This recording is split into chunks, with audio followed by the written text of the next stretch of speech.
አራተኛ ዓመቱን እያያዘ ያለው የሩሲያና ዩክሬን ጦርነትን ለመቋጨት መሰረት ይጥላል የተባለው የ30 ቀናት ተኩስ አቁም ድርድርን አስመልክቶ ተጠባቂ የነበረው የትራምፕና የፑቲን ውይይት ተካሂዷል። የአሜሪካው ፕሬዝደንት ዶናልድ ትራምፕ አስተዳደር ያዘጋጀው የ30 ቀናት ተኩስ አቁም ድርድር እቅድ ባለፈው ሳምንት በተካሄደው የጅዳ ጉባኤ ላይ ዩክሬን ያለምንም ማመንታት የተቀበለችው ሲሆን የቀረ ነገር ቢኖር ሩሲያ ትቀበለዋለች ወይ የሚለው ብቻ ነበር። እናም ይህ እነ ማርኮ ሩቢዮ አሁን ኳሱ በሩሲያ ሜዳ ላይ ነው ሲሉ የተናገሩለት ደግሞም ከሩሲያ ጎን የቆሙት ሀገራትንም ሆነ ከዩክሬን ጎን የተሰለፉ ሀገራትን አሊያም በገለልተኝነት የሚታዘቡ ሀገራት በጉጉት ሲጠብቁት የነበረው ወሳኝ ውይይት ተካሂዷል። የሁለቱ ሀያላን ሀገራት መሪዎችም የ90 ደቂቃ የስልክ ውይይት አድርገው ውሳኔ ላይ ደርሰዋል። ይህንን ርዕሰ ጉዳይ በዛሬው ዓለም አቀፍ ትንታኔያችን መርጠን ተመልክተነዋል። ከትንታኔ ዘገባው ጋር ታሪኩ ጋሹ ነኝ። በሚወስኗቸው ውሳኔዎችና በሚከተሏቸው የፖለቲካ አካሄዶች በርካቶች አወዛጋቢው የሚል ቅጽል ከስማቸው በፊት የሚያስቀምጡላቸው ፕሬዝደንት ዶናልድ ትራምፕ እርሳቸው በእጅጉ የጓጉለት ቀሪው ዓለምም ውጤቱ ምን ሊሆን ይችላል ሲል በከፍተኛ ደረጃ የጠበቀውን ውይይት ከሩሲያው አቻቸው ቭላዲሚር ፑቲን ጋር ትላንት ማምሻውን አካሂደዋል። የውይይቱ ዋነኛ ዓላማም በሩሲያና ዩክሬን መካከል እየተካሄደ 3 ዓመታት አልፈው አራተኛ ዓመቱን የጀመረውን እጅግ ደም አፋሳሽ ጦርነት ቢያንስ የ30 ቀን ተኩስ አቁም እንዲደረግበት ማስቻል፣ የሩሲያንም ይሁንታ ማረጋገጥ ነበር።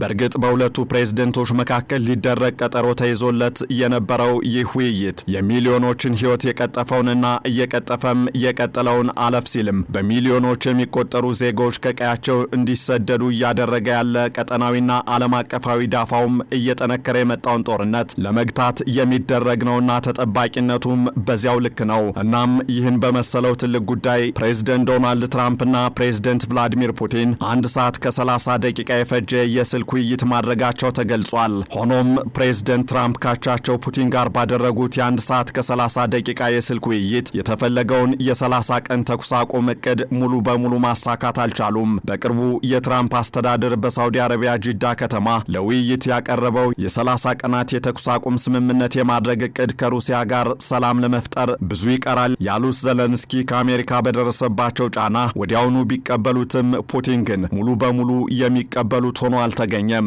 ጉዳዩ እኔ ወደ ዋይት ሃውስ ከተመለስኩ የሩሲያና ዩክሬንን ጦርነት በ24 ሰዓታት ውስጥ ብቻ አስቆመዋለሁ በማለት የምርጫ ቅስቀሳ ሲያደርጉ ለነበሩት ፕሬዝደንት ዶናልድ ትራምፕም እንደጠበቁት ቀላል የሆነላቸው አይመስልም። ለዚህ ደግሞ የኔቶ መስፋፋት ሊቆምልኝ ይገባል፣ ከአፍንጫ ስር ሰራዊት ማሰማራትና መሳሪያ ማከማቸቱን ያቁም ሲሉ ጆሮ የተነፈጋቸው ብቻ ሳይሆን የምንም አታመጣም አይነት ተግባራዊ ምላሾች የተሰጣቸው የክሬምሊኑ መሪ ቭላዲሚር ፑቲን ብልጥ አካሄድ ከፍተኛውን ድርሻ ይወስዳል እየተባለ ነው። እናም ፕሬዝደንት ፑቲን በትላንቱ የ90 ደቂቃ ውይይትም የዩክሬኑ ፕሬዝደንት ቮሎዲሚር ዘለንስኪ የተቀበሉትን የ30 ቀን የተኩስ አቁም ስምምነት ይቀበላሉ ተብሎ ሲጠበቅ፣ እርሳቸው ግን ይህንን እቅድ ውድቅ በማድረግ በኃይል አቅርቦት መሰረተ ልማቶች ላይ ጥቃት ላለመፈጸም የ30 ቀናት ተኩስ አቁም በማድረግ ስምምነት ፈጽመዋል።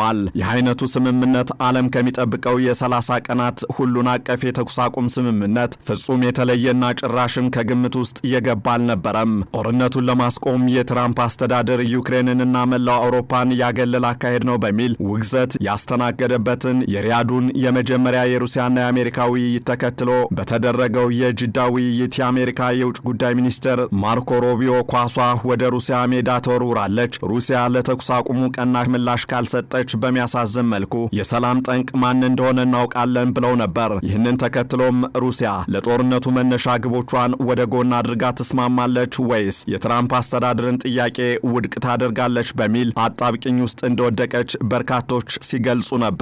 አለፍ ሲልም በሪያዱ ውይይትና ውሳኔ ላይ ሩሲያ አፋጣኝ ምላሽ ትሰጣለች በሚል ዓለም አቀፍ የመገናኛ ብዙሃን ተቋማት የክሬምሊንን ደጆች ሲያንኳኩ የፑቲን አስተዳደር ጥያቄው በይፋ ሳይቀርብልኝ አስቀድሜ መልስ አልሰጥም፣ የተኩስ አቁም ሐሳቡ ግን የሚደገፍ ነው የሚል ብስለት የተሞላበት ምላሽ ሲሰጥ ቆይቷል። ጥያቄው በይፋ ለፕሬዝደንት ፑቲን በቀረበበት ትላንት ምሽት ግን ወይሺ የተኩስ አቁም ስምምነት አደርጋለሁ ወይም አልቀበልም፣ ፍልሚያዬን እቀጥላለሁ ከሚሉት አንዱን ይመርጣሉ ተብለው ቢጠበቁም እርሳቸው ግን ያልተጠበቀውን ሐሳብ አቅርበው ያልተጠበቀውን ስምምነት አድርገዋል። በዚህም የጅዳውን ውይይት ተከትሎ ሩሲያ ምዕራባውያን እንድታደርግ እንድታደርግ የሚፈልጉትን ሳይሆን ራሷ የምትፈልገውን የምታደርግ ሀገር ናት ሲሉ ዲፕሎማቶቻቸው የሰነዘሩትን ሐሳብ ተግባራዊ ሲያደርጉ፣ በሌላ በኩል ደግሞ ከቀረቡት የእሽና የእምቢ አማራጮች ባሻገር ፑቲን ሌላ ሶስተኛ አማራጭ አለው የሚል አንድምታ ያለው ተግባር ፈጽመዋል። በእንዲህ አይነቱ ያልተጠበቀና የተጠና አካሄድ ፕሬዝደንት ቭላዲሚር ፑቲን በአንድ በኩል የትራምፕን የ30 ቀን የተኩስ አቁም እቅድ ውድቅ በማድረግ ከአሜሪካ ጋር ያለውን ጥሩ የግንኙነት ጅማሮ አደጋ ላይ እንዳይወድቅ የታደጉ ሲሆን፣ በሌላ በኩል ግን ሀገራቸው ሩሲያ የሰላም ጸር ተደርጋ እንዳትቆጠርና ለድርድርና ለሰላም ፍላጎት እንዳላት የሚጠቁም ውጤታማ ስራ ሰርተዋል። በዚህም ሩሲያን አጣብቂኝ ውስጥ በከተተው ሂደትም ቢሆን ሩሲያ ነጥብ እንድታስቆጥር አድርገዋል። በዋናነት ግን ከቀረበላት አማራጭ ውጭ የራሷን ጥቅምና ፍላጎት ለማስከበር የምትፈልገውን አማራጭ በመውሰድ የፖለቲካ ምቱን ወይም ሪትሙን እንዴት በበላይነት መምራት እንደምትችል አሳይተውበታል።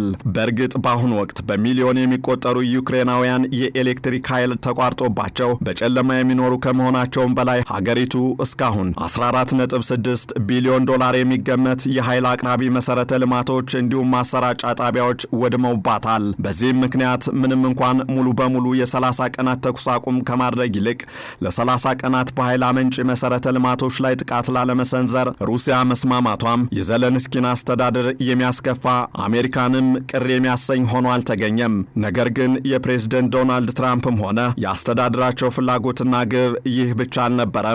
እንዲያም ሆኖ ጦርነቱን በ24 ሰዓታት ውስጥ እንደሚያስቆሙ ሲገልጹ የነበሩትና አሁን ግን አይደለም ጦርነቱን ሙሉ በሙሉ በ24 ሰዓታት ውስጥ ሊያስቆሙ ይቅርና ለ24 ሰዓታትም ሙሉ በሙሉ የተኩስ አቁም ስምምነት እንዲደረግ ጫና መፍጠር ያልተሳካላቸው የሚመስሉት ትራምፕ ከፑቲን ጋር የነበራቸው ውይይት ጥሩና ውጤታማ እንደነበር በትሩዝ ሶሻል ገጻቸው ጠቁመዋል። ፕሬዝደንት ትራምፕ ከዚህ ባለፈም በመሰረተ ልማቶች ላይ ጥቃት ላለማድረስ የተደረገው ስምምነት በቀጣይ ለሚደረገው ጦርነቱን ሙሉ በሙሉ የማስቆም ጉዞ በር እንደሚከፍትም ገልጸዋል። በተመሳሳይም ፕሬዝደንት ዘለንስኪ በጉዳዩ እንደሚስማሙ በመግለጽ ዩክሬንም በሩሲያ የኃይል አቅርቦት መሰረተ ልማቶች ላይ የምትወስደውን እርምጃ ታቆማለች ሲሉ ገልጸዋል። በአንጻሩ ደግሞ ዘለንስኪ ሩሲያ እንደተስማማሽ ከተገለጸ በኋላ የሰነዘረቻቸውን የድሮን ጥቃቶች በመጥቀስ ፑቲን ሰላም የሚፈልግ ሰው አይደለም ብለዋል። አሁንም ኪቭን ጨምሮ የኃይል መሰረተ ልማቶች ላይ ጥቃት እየሰነዘረ ነው ሲሉም ኮንነዋል። እናም ፑቲን ይህን አካሄድ የመረጠው የተኩስ አቁሙን ለማራዘምና ኪቭን ለማዳከም ነው ሲሉ አጋሮቻቸው ጠንከር ያለ እርምጃ እንዲወስዱ ጠይቀዋል። ይህንን ዓለም አቀፍ ትንታኔ ስናዘጋጅ ኤቢሲ ኒውስ፣ ቢቢሲ እንዲሁም ሮይተርስን በዋቢነት ተጠቅመናል።